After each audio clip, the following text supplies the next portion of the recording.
My name is Maas, and I have 10 years sober. I've tried to get sober in the past, which didn't really last longer than like 6 months, 8 months, a year and a half, I think was the most I could put together prior to this sobriety. I gave into the thinking of I could drink without consequences, which is a reoccurring thought that I would buy into. When it comes to drugs and alcohol, I like it all. I do it all. Heroin, fentanyl, meth, and I was, of course, drinking regularly while doing that. I was selling heroin, fentanyl, meth, and I wasn't like selling as like I was a big time drug dealer, but I was selling to where I never ran out and I could get high all day, every day. That went on for about 3 years. I remember this morning, I woke up and I'm in the bathroom, like washing my face, and I didn't like the person that was I was looking at. I would kind of just evaluate where I was at in life and what I was doing, and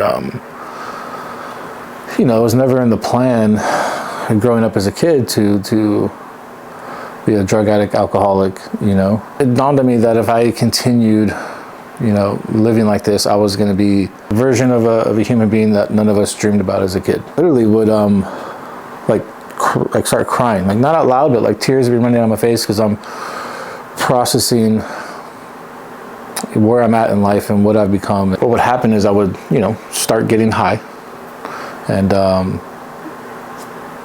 those feelings would change, and then that thought would change, and everything would be okay again. That was kind of how like the last few months of my using went. I get high regardless if I want to or not. What ended up happening is eventually I got pulled over. Cops have probable cause, and so on and so on. I end up getting arrested. They have the drug sniffing dog come to the truck. They find the drugs, and I'm arrested. I'm in the backseat of the cop car, and I know it's over, but I'm grateful. I let out this big sigh and I put my head back and I'm like, oh my God, it's done, and and that's not normal. You shouldn't, no one should be happy to be knowing they're gonna go to jail and go back to prison.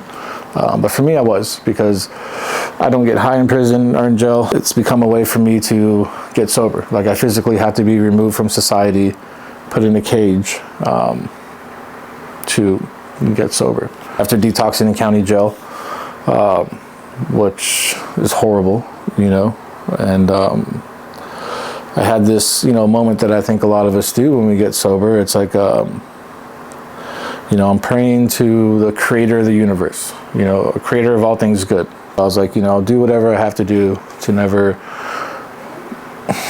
come back to jail again,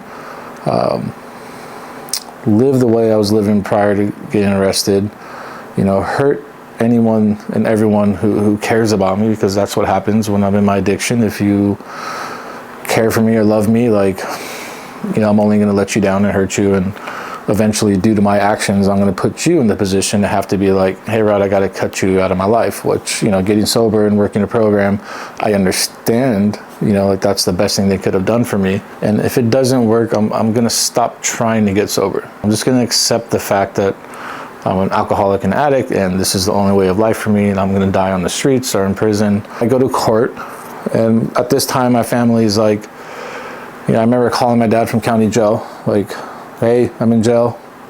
He's like, okay. And he goes, what do they get you for? I'm like, transportation and cells. He's like, okay. He's you going to prison probably? I'm like, yeah, they want to give me 3 years. He's like, okay, well, me and the family, we're all heading out to like dinner. Give us a call a couple months, let us know what's going on. But we got to go. Bye. And like it hangs up. I'm just kind of like, what? And they probably should have done that a long time ago. But it was the same story over and over for them. Like from 14 years old, I started drinking and using drugs, and this was at 32 years old. So there's a good amount of time of just a distorted belief system, a perception on life that I've created from just running the streets and living the way I was living.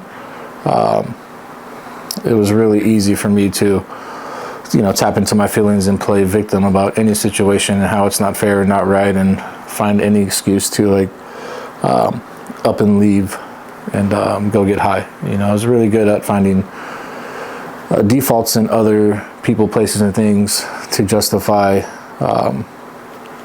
me getting what I want. And I got to work, and I did everything they told me to do.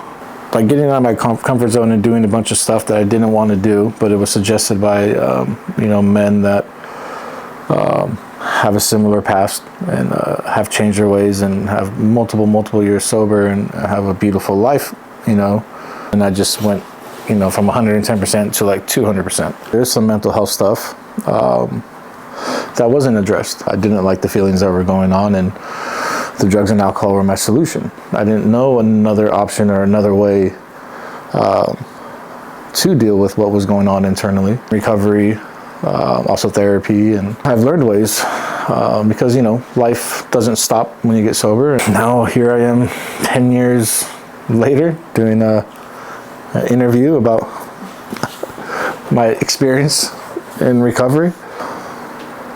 Men, it's from the playgrounds of elementary school to middle school to high school to running the streets. It's looked at as a weakness. You don't talk about your feelings. Fall and hurt yourself. Stop crying. Go walk it off. I think it's just an old way of thinking that is slowly fading out. Men's mental health is being talked about more. I know men have the highest suicide rate. We're all human, just because you're a man doesn't mean you're exempt from having those emotions in you, right? Like we all have the fear and anger and, happiness, sadness, like that exists in every human being. If men's awareness is more talked about and the change happens now, there could be a major change, a few generations from now.